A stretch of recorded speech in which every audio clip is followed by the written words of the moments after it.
Après avoir roulé au nord-ouest, dans les vallées verdoyantes, passé le Kardungla, le col le plus haut du monde, cette troisième boucle va nous faire voyager au cœur des lacs himalayens. Vous allez également découvrir, après les chameaux de Bactriane de Under, l'animal emblématique de la région des lacs, le Kiang, ou âne du Tibet.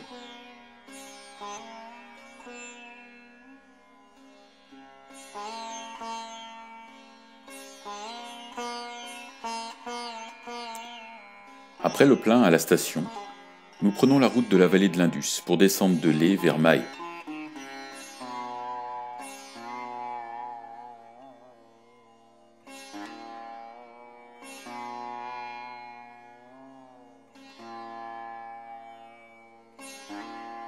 Premier arrêt au monastère de Tiskye, qui est la réplique exacte du Potala du Tibet. Ce monastère, à 3600 mètres d'altitude, ne se visite pas. 60 moines y vivent à l'année.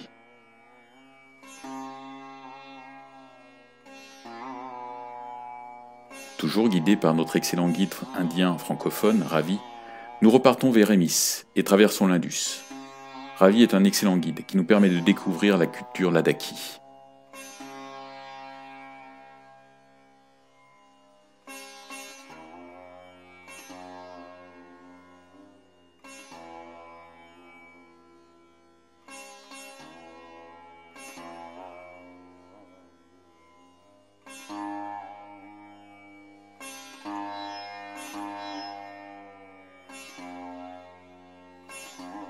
Le Gompa d'Emis a été fondé en 1630, à l'endroit même d'une grotte, devenue sanctuaire au XVIIIe siècle. Le festival annuel d'Emis, en l'honneur de l'anniversaire de la naissance du gourou Padmasambhava, se tient en début de juin, les 9e et 10e jours du 5e mois du calendrier tibétain. Pendant 2 jours, les Ladakis s'habillent de leurs plus beaux vêtements traditionnels, et les femmes mettent leurs plus riches bijoux. Les lamas effectuent des danses masquées, connues sous le nom de Cham, et sont accompagnés par de la musique et des sons de cornes et de cymbales. Ces danses représentent la guerre entre le bien et le mal. Emis est aussi connu pour accueillir le plus gros tanka du monde. Cette peinture sur rouleau est présentée tous les 12 ans pendant le festival d'Emis. La prochaine grande cérémonie aura lieu en 2028.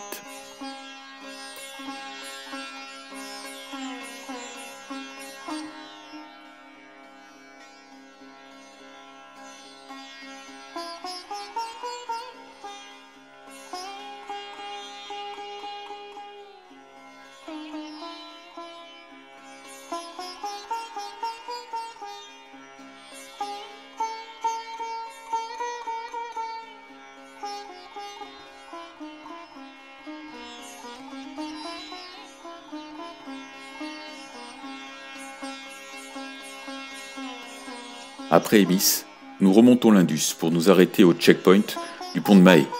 Ce checkpoint marque la porte de la région des Grands Lacs.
Il faut faire attention à l'état de la route.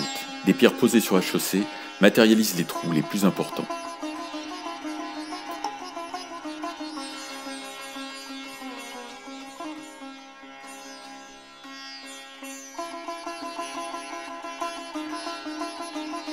Parfois, les marquages des bas-côtés suivent l'affaissement de la chaussée. C'est étonnant.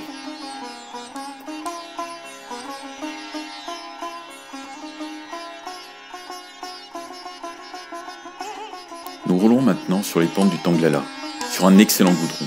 La vue est époustouflante, malgré les nuages qui sont de plus en plus présents.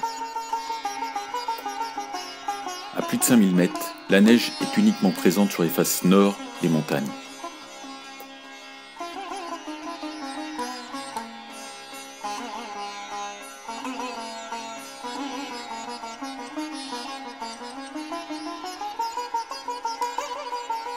Le col du Tanglala est à une altitude de 5359 mètres. Il est considéré comme la deuxième route carrossable la plus haute du Ladakh, juste après le col du Khardungla. Il est également plus sauvage que le Khardungla.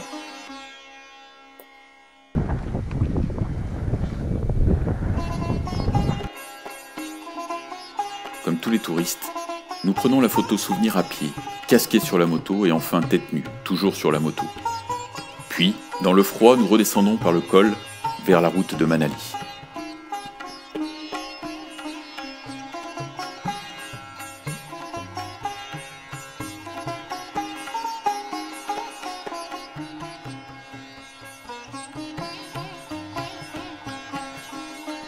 La route est en parfait état, mais elle est piégeuse, car des travaux de consolidation de la chaussée sont fréquents et non indiqués clairement.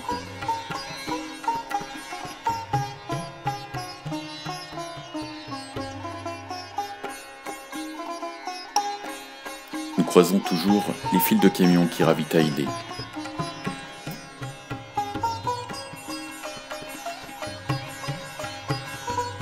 Puis, sous un orage de grêle, après avoir quitté la route vers Manali, sur la route secondaire passant par le village de Touché, nous poursuivons vers le lac de Tsokar.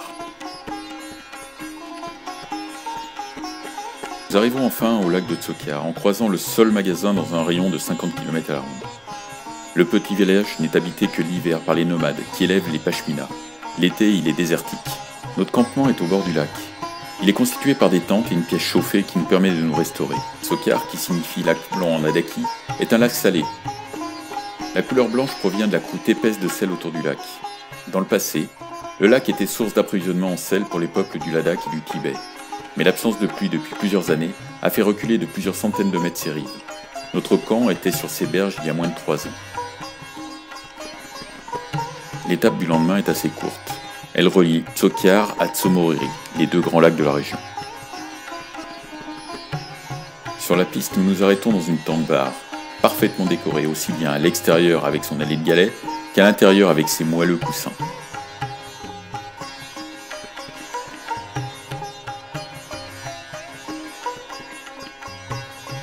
Après un délicieux thé, nous ressortons sous le soleil du Ladakh qui nous réchauffe.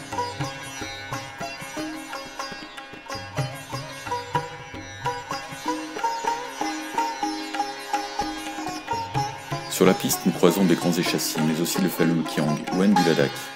Cet animal disgracieux est l'emblème même du Ladakh.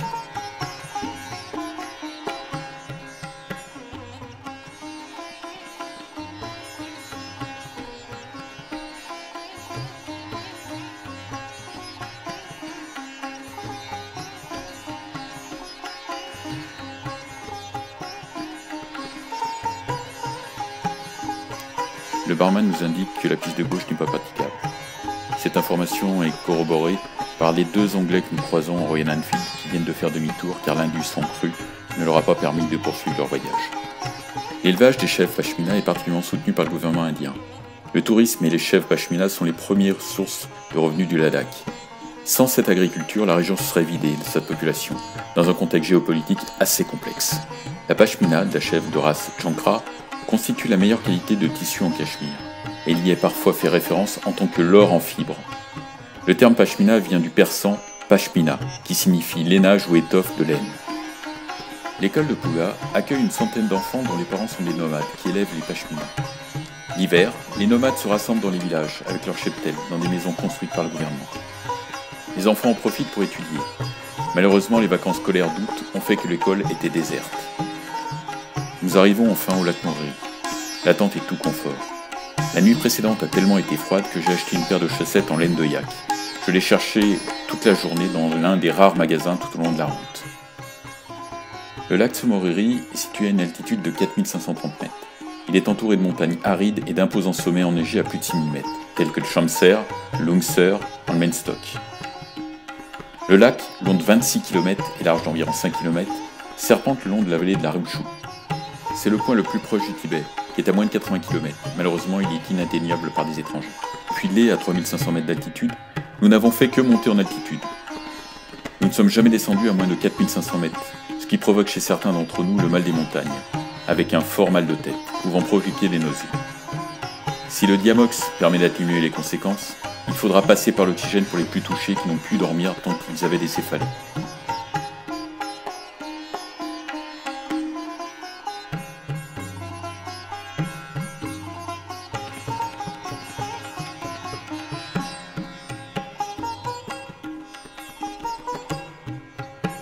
Le matin, départ par la piste, avec une boulette 500 qui fait le bruit d'un bombardier. En effet, j'ai cassé le silencieux arrière.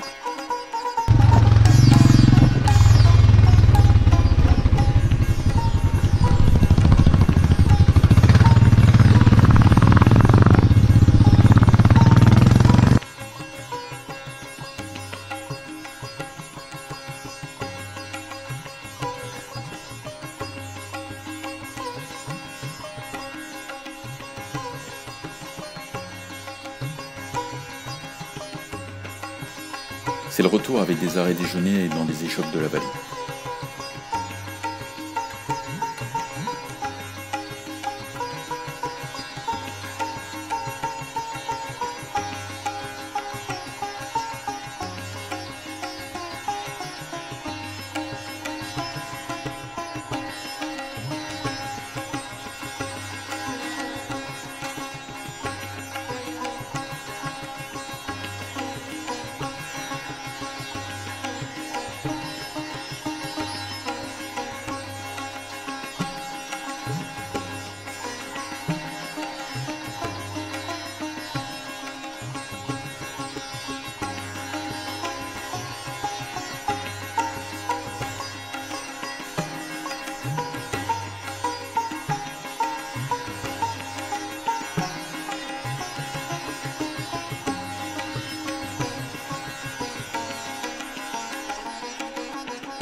Nous repassons par le checkpoint du pont de Mahé, où nous étions arrêtés 2 jours plus tôt. La traversée du pont est étonnante, avec des toilettes pour hommes et pour femmes sur la rive. Ces toilettes ne sont pas reliées à un réseau d'assainissement et sont à moins de 2 mètres de l'indice qui est en crue.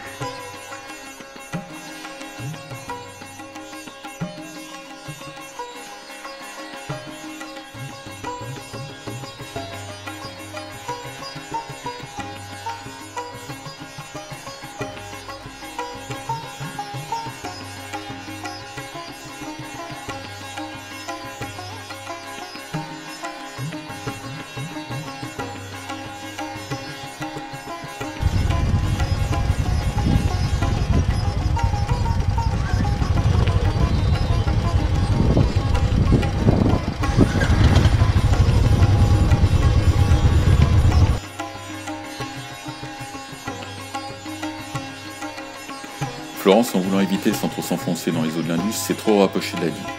Une pierre masquée par l'eau l'a fait chuter, mais sans gravité.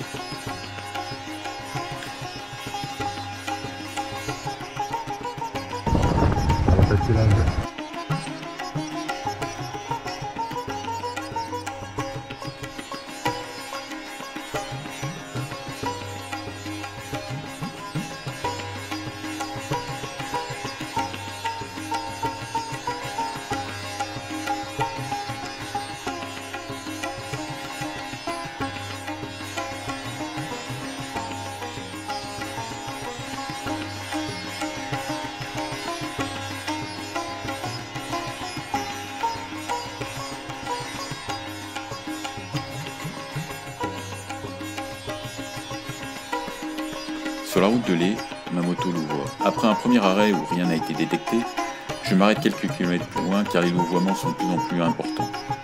Après le pot d'échappement, c'est le roulement arrière qui a rendu l'âme. Lorsque nous démontons la roue arrière, les billes du roulement tombent par terre, la cage a totalement disparu sous l'effet conjugué des billes et de la poussière.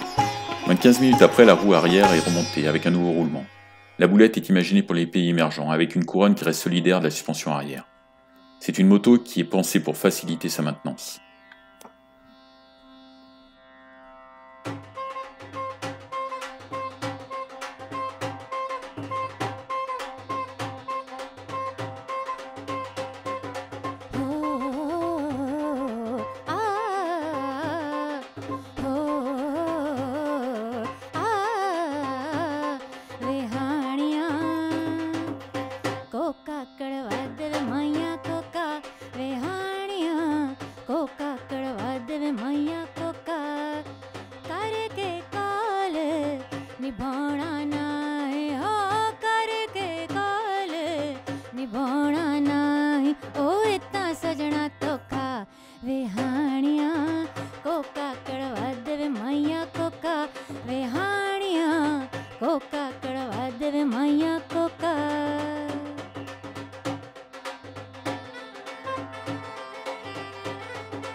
प्यारियां दा आखा नहीं मोड़ीदा हो सजना प्यारियां दा आखा नहीं मोड़ीदा जुड़दा ना ए हो चन्ना दिल नहीं तोड़ीदा जुड़दा ना ए हो चन्ना दिल नहीं तोड़ीदा रब दिलां विच रहे सोहणिया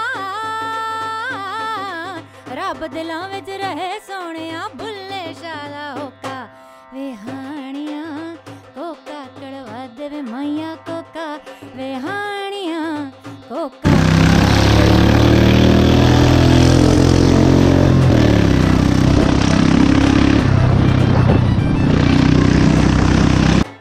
Nous retrouvons le trafic de lait, ses rues animées et ses magasins.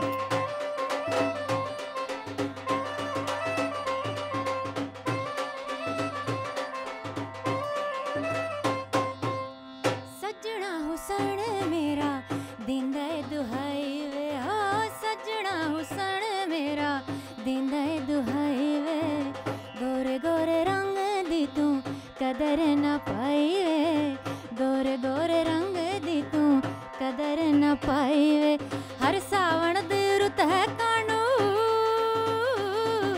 हर सावण दी रुत है कानू पाए जावे सोका वेहाणिया कोका कड़वा देवे मैया कोका वेहाणिया कोका कड़वा देवे मैया कोका गली गली बंजारा फिरदा देंदा फिरदा होका ले Nous repassons une dernière fois devant la patinoire, couverte de réseau l'été, puis remontons la rue qui mène à un autre hôtel, que nous quitterons demain. वेहाणिया वेहाणिया कोका कड़वा देवे मैया कोका कड़वा देवे मैया कोका कड़वा देवे मैया कोका।